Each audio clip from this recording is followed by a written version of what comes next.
மதன் தமிழுக்கு வரவேற்கிறோம். இன்றைய தலைப்பு: நடிகர் விஜய் அரசியல் கட்சி தொடங்கினார்.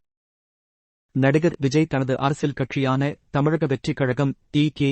2026 சட்டமன்ற பொதுத் தேர்தலில் பங்கேற்கும் என்று அதிகாரப்பூர்வமாக அறிவித்துள்ளார்.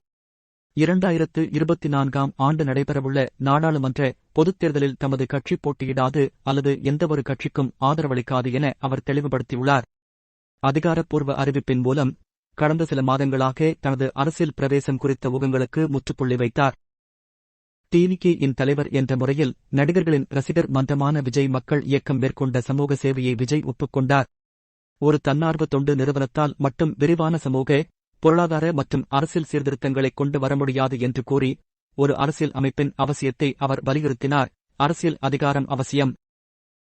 தற்போதைய அரசியல் சூழ்நிலையை எடுத்துரைத்த நடிகர், ஒருபுறம் நிர்வாக சீர்கேடுகளும் ஊழல் அரசியல் கலாச்சாரமும், இன்னொரு பக்கம் சாதி, மதம் என்று மக்களை பிளவுபடுத்த துடிக்கும் பிளவுபடுத்தும் அரசியல் கலாச்சாரமும் வெளிவருகிறது. நமது ஒற்றுமை மற்றும் முன்னேற்றத்திற்கான சவால்கள். தமிழ்நாட்டு மக்களின் எதிர்பார்ப்புகளை விளக்கிய விஜய், தன்னலமற்ற, வெளிப்படையான, ஜாதியற்ற, தொலைநோக்கு, ஊழலுக்கு வழிவகுக்கும் ஒரு அடிப்படை அரசியல் மாற்றத்திற்காக குறிப்பாக தமிழகத்தில் அனைவரும் இயங்குகிறார்கள் என்பது உண்மைதான். இலவச திறமையான நிர்வாகம். மிக முக்கியமாக பிறப்பால் அனைவரும் சமம் என்ற கொள்கையின் அடிப்படையில் தமிழகத்தில் அரசியல் அமைய வேண்டும். மக்களின் அன்பையும் பெற்ற ஒருவரால் மட்டுமே இவ்வாறான அடிப்படை அரசியல் மாற்றத்தை ஏற்படுத்த முடியும் எனவும் அவர் மேலும் தெரிவித்தார்.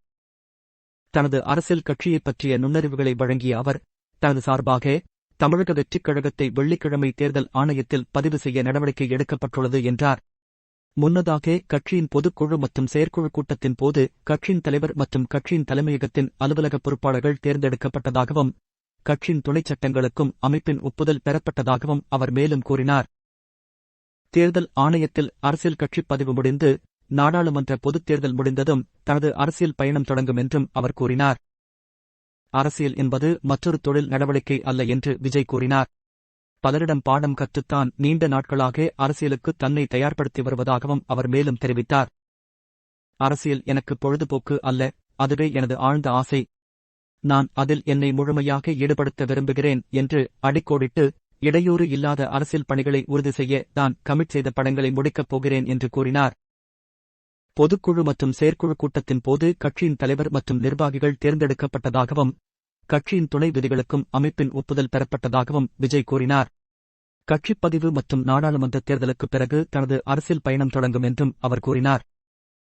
இந்த தலைப்பு உங்களுக்கு பிடித்திருக்கிறதா? தயவு செய்து பகிரவும் மற்றும் கருத்து தெரிவிக்கவும். பார்த்ததற்கு நன்றி. தயவு செய்து எங்கள் சேனலுக்கு குழு சேரவும்.